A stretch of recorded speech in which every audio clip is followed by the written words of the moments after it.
Once known as the Giant of Africa, Nigeria is now a dark story of corporate greed. Its Ogale community, which was once known for its clean water, now only has access to a brown, oily, sulfur-stinking liquid. Rich farms have turned barren. The Niger Delta has been destroyed by countless oil leaks. Life has been beaten down to a daily struggle, with even clean drinking water being a luxury.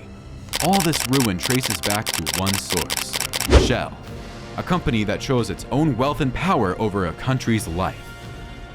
Join us in this video as we tell you about this heartbreaking but very true story. Chapter 1. Early Days.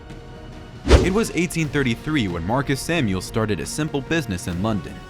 He used to export exotic seashells, but little did anyone know this small seashell business was the seed that would grow into a massive global company known today as Shell. In 1870, Marcus Samuel died, and his business was passed on to his son Marcus Jr. It was around the revolutionary era of the Industrial Revolution. As the Industrial Revolution chugged forward, kerosene started to light up the world. Seeing the demand, the Samuel family switched from selling seashells to exporting kerosene. But they did not just want to ship kerosene in any old barrels, because that was not feasible for water transport.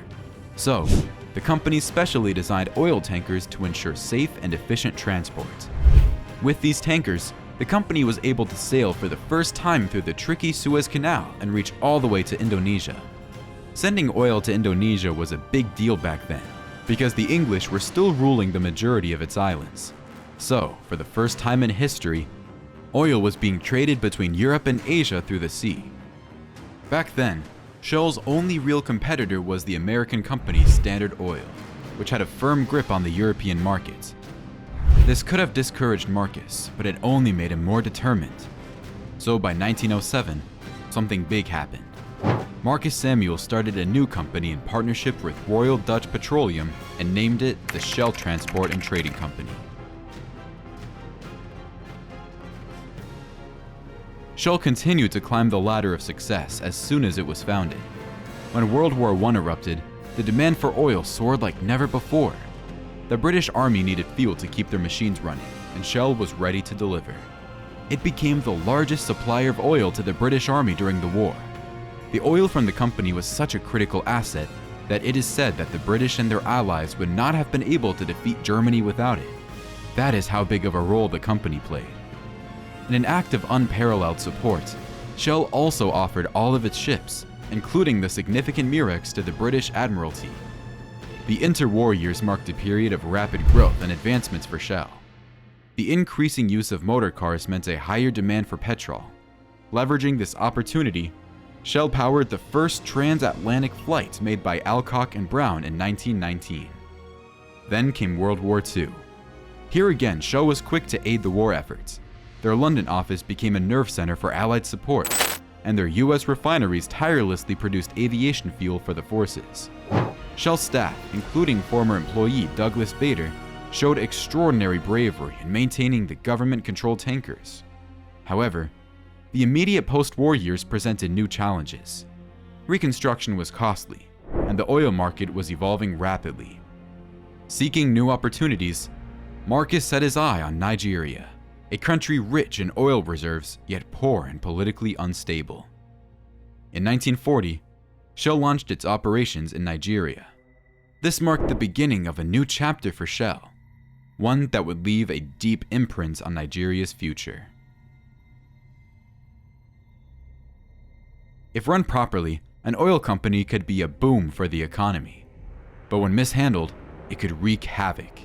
Unfortunately for Nigeria, it was the latter. Pipeline leaks and oil spills became a common occurrence, creating an environmental disaster. Shell's operations in the Niger Delta inflicted severe damage. Oil spills contaminated farmlands and drinking waters, while aquatic life faced grave harm. The human cost was equally devastating. The Niger Delta region had an average life expectancy of 51 years before Shell's arrival. However, the catastrophic environmental changes drove it down to 41 years. Living conditions worsened to an unimaginable extent. Farmers dared not strike a match for fear of igniting an oil-soaked landscape. Rivers, once filled with water, were now awash with oil. Wells, the source of water for many, was tainted with the black liquid. The once fertile land was left barren, incapable of yielding any produce. Health issues soared alarmingly. The incidence of cancer escalated, and strange unknown diseases surfaced, causing further despair in an already distraught population. As the harsh realities became evident, the people began to protest. However, the government, instead of addressing their concerns, sided with Shell. When the protest intensified in 1990, the government deployed the army to suppress those who were raising their voices. The situation turned even worse in 1993 when the army fired on its own civilians, allegedly on Shell's orders. Now you must be thinking, why would the Nigerian army attack its own people for a foreign company? The answer, unfortunately, is money and resources. Shell's wealth and offerings, including helicopters, swayed the army and the government, turning them into unwilling accomplices in this disaster. Amid all this catastrophe, there came a ray of hope, a man named Ken Saro-Wiwa. Ken Saro-Wiwa was an acclaimed writer, but he was also a fierce environmental activist. He emerged as the voice of the people against the oppression of Shell and the government. Ken had one clear goal: to kick Shell out of Nigeria and give the land back to the people.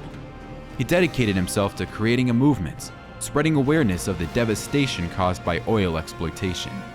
Through speeches, writings, and activism, he educated the local population and the world about the Nigerian tragedy. He even went to the extent of visiting schools, churches, and community centers to educate the young about the environmental crisis they were inheriting.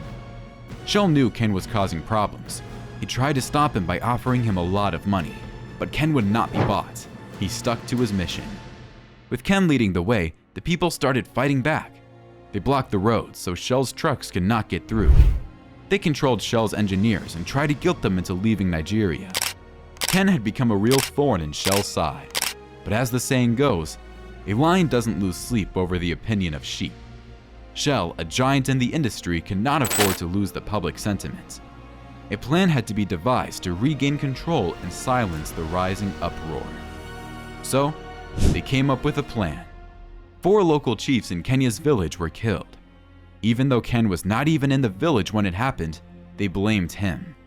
It was a lie, but it was enough to get him arrested.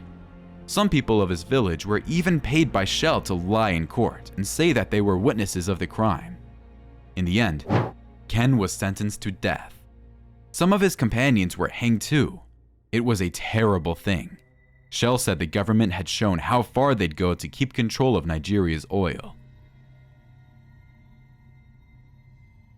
Ken's death was not the end of the story. The families of Ken and his companies took their fight all the way to the Netherlands. By then, 5 people confessed they had accused Ken wrongly at Shell's insistence. Shell found itself partially responsible for what had transpired. Now, you would expect justice was served, but no. The company ended up having to pay $15.5 million only in compensation. The money was not enough to mend the damage done, and even the operations in Nigeria were not stopped. So, why were the judges so lenient with Shell? Fast forward to 2018, and another bombshell hit. Private data leaked in Dubai showed some alarming dealings. Apparently, Shell had given a whopping $1.3 billion property to the Nigerian petroleum minister and several military generals. It was a clear-cut case of bribery. But that was not all. Shell also started a series of media campaigns to polish its tarnished image. The company began to present itself as an investor in environmental sustainability, a knight in shining armor for the planet. It was a clever move. People started to believe in this new image of Shell. The world started to forget about the company's doings in Nigeria. It doesn't look like Shell is done with their mess-ups in Nigeria. In December 2011, they had a huge leak. 40,000 barrels of oil dumped into a Nigerian river. But guess what? Shell pointed fingers at Nigerian oil workers. And here is the sad truth. The oil mess affected Nigerians in the worst ways. Studies have shown that babies born to moms who live near an oil spill before they got pregnant are twice as likely to die in the first month of their life. Even if the oil spill happened 5 years before the baby was conceived, the newborn death rate doubled. According to a report by the UN Environment Program in 2011, the damage to people's health and the local ecosystem in Ogoniland would take 30 years to undo, all thanks to years of repeated oil spills. Fast forward to this year, Shell had another significant oil spill in Nigeria some days ago. Well, actually, it was one of the worst spills in the past 16 years. Now, people want Shell out of there. Activists are not backing down either.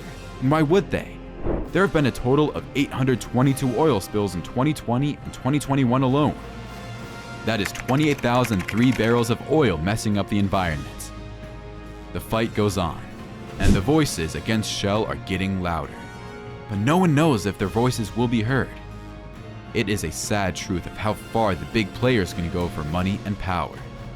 So, after knowing all of this, what do you think should be done? Let us know in the comments below. Thank you for watching. See you in the next one.